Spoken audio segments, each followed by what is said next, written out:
Face the Music, a pre-ELO song-by-song podcast, is sponsored by fine people like Roger Anderson. This is Face the Music, a pre-ELO song-by-song podcast. Episode -071. Sitting in My Tree.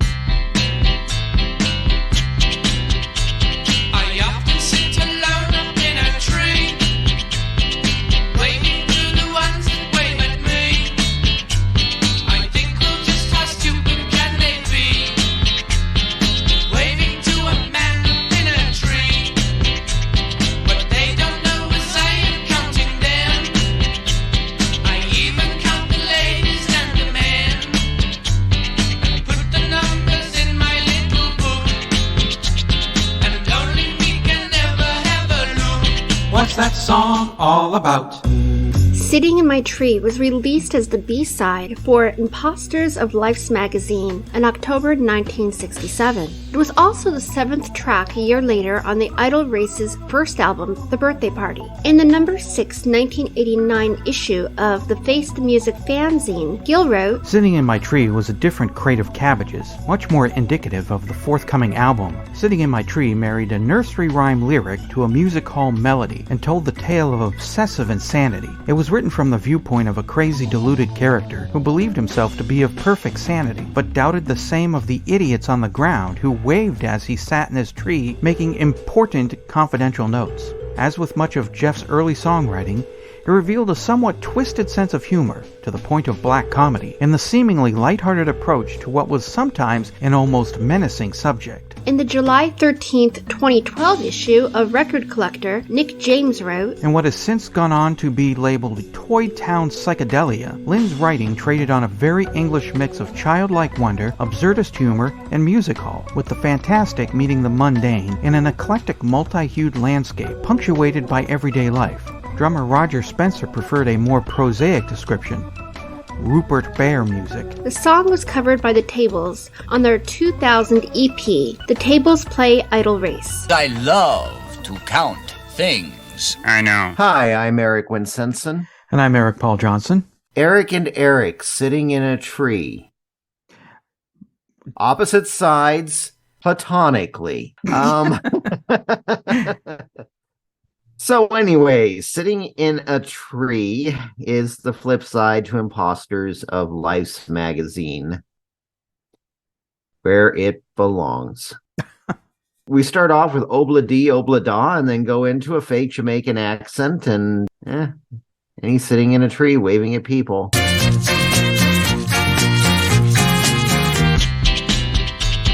That's it. That's really about it. That's all you got? Yeah, Obla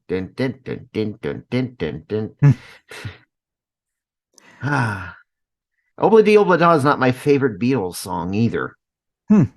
But it's not really that bad. But this was just, okay, you're sitting in a tree. What's with the accent? And what's the point of this other than somebody said, okay, what about the second song? Well, I'm glad that we finally get to hear a song written by Jeff Lynne. I mean, at least there's that. And we should probably stop that joke, because we pretty much ran it into the ground last week. That joke was old when radio was just a funny noise from Schenectady. So I first heard this in probably like spring, March 1986. A friend found a copy of the Birthday Party album and gave it to me. And I love it. Actually, I always liked it. And I always liked Obla Dee Obla Da, one of the better Paul songs on the album. It's fun, it's bouncy, it's whimsical, it's entertaining. I don't know about Jamaican accent. I'm definitely hearing some sort of British accent. Maybe he's been spending too much time hanging around with Herman from the Hermits. I love the piano solo.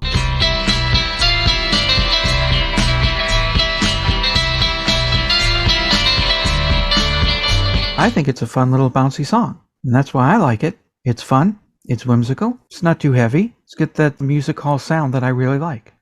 I think I was expecting probably a bit more. I knew it was going to be kind of a music hall thing, and those sometimes are good, sometimes your mother should know. I know. I knew it wasn't. Does your mother know? Because I knew that was ABBA. Yeah, that's an example. One that's actually worse than this. Uh, yeah, even the Beatles, a lot of times it's questionable would they pull it off. Maybe it's because always, whenever one of these bands try to do it, they're going, "Hey, look, we're doing a music hall thing as a joke." And since they're just doing it as a joke, it's we're all having fun. There's a nice little atmosphere in the studio. Yeah, I'm sure there is. Yeah, and we're all having fun. Aren't you having fun too? Ever tried to tell a joke? Well, no, you wouldn't because you don't drink. No, I don't. But if anybody's ever tried a joke they heard when drunk and how funny it was, and try to tell it sober, you probably endured somebody trying to do that to you. Yeah. Yeah. Or when they're very, very drunk and they think they're the funniest people on earth and you're sober and you're just trying to get them home before they mess up your car.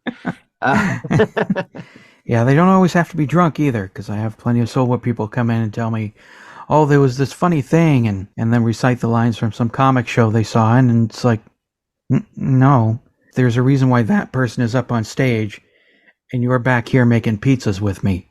Yeah, that's the reason why doing a fake British accent in the Dead Parrot skit doesn't get you as many laughs. Yeah.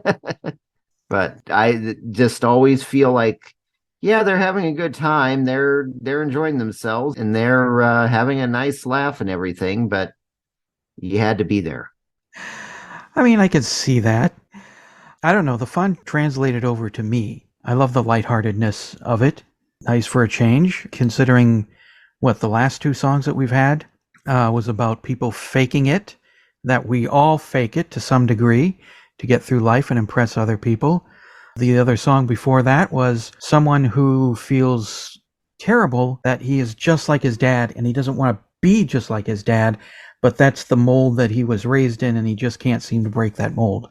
And now we have a fun little song about someone who might be mentally unstable, but in a harmless, whimsical way, just sitting up in a tree counting people.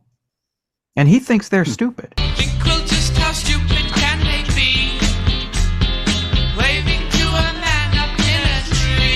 I don't think they're stupid. I think they're being polite. I mean, if somebody waves and, oh, hi, how you doing? I think that's good. Anyway, and what's he complaining about? Because in the bridge, all I want is people to be kind. All I want is for people to be kind. And people are being kind. They're waving at him. And he wants them to walk slower so he can keep an accurate count of the under tree traffic. What would really concern me in this case is there's a hippie in a tree. I'd be concerned as if that's where they grew. And petition that tree be removed from the city rather quickly. I think they grow in marijuana fields. Well, how mushrooms grow around trees and that kind of thing. That's true. Yeah. As for the bridge, I'm stumped. Sometimes I think it's Jeff Lynne. Sometimes I think it might be somebody else in the band singing it, just because it sounds like a different voice from the verses and the chorus of the song. I mean, I know Jeff Lynne has it in him to make that voice, because we hear that voice later on in ELO. But it also kind of, I don't know, the first half of that bridge sounds like Jeff Lynne. All I ask is a peace of mind, which I lost somewhere down amongst the mess. The second half of that bridge sounds like it might be somebody else. All I want is for people to be kind and walk slower to be counted when they pass. But it also could be Jeff Lynne.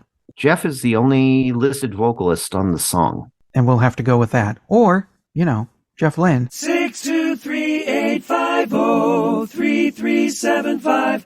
Call now. I think once again, Jeff Lynne is way ahead of his time.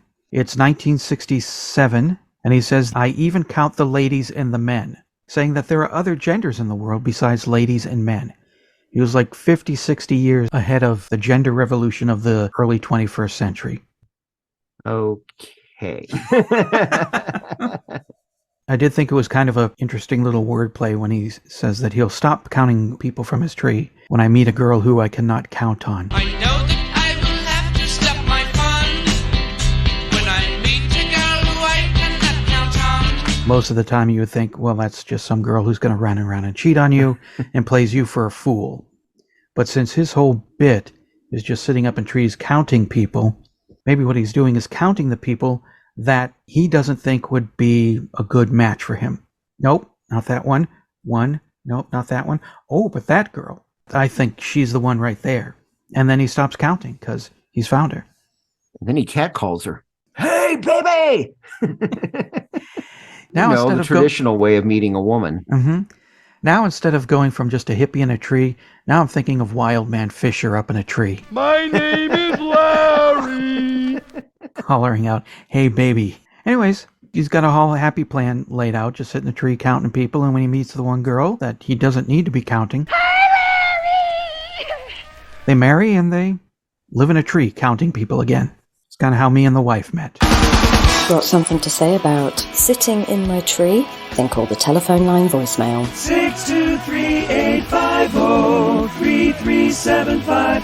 Call now. Butterfly is the only girl for me, but she's living way up in a tree. Well, hello, this is Dr. Troy. And now, here are some random thoughts I had while listening to Sitting in My Tree. Okay, musically, the song reminds me of When We Was Fab by George Harrison. The piano solo in the middle of the song reminds me of the recurring piano riff in Harrison's song. And also, even though it doesn't sound much like it, but the song in its quirkiness kind of reminded me of ELO's Jungle from Out of the Blue. And although I don't think Jeff has ever said he was influenced by Sitting in My Tree, I kind of like to think that maybe as he was working on Jungle, he kind of thought back to this song. Who knows? Also musically, it reminds me of David Bowie's All the Madmen. Now, if you haven't heard this song, in the song, patient in an insane asylum is sitting in judgment on those who are outside. And he's basically saying, you think I'm mad, you're mad. And if I'm mad, I would rather stay here with all the madmen than to be outside with you. And finally, the song kind of reminds me of the Danish philosopher Søren Kierkegaard. In his book, Attack Upon Christendom, Kierkegaard talks about how he sits on his porch every Sunday. He lived in a small house on a hill above the local church. And even though Kierkegaard believed in God, he didn't want to associate with the hypocrites that went to church every Sunday. So every Sunday morning he would sit on his porch, smoking a cigar, and he would watch these people go into the church. Oh, Mr. Harris, you're going to church, but last night you were with the pastor's wife. Oh, there goes the pastor. But I've seen you with the church secretary. And oh, there's Mr. Davis. He owns the mill downtown, but he hasn't paid his workers in months. So how dare you sit in judgment upon me for not joining you in church when you haven't cleaned up your life? Oh, well, those are some random thoughts I had while listening to Sitting in My Tree. I'll talk to you next week.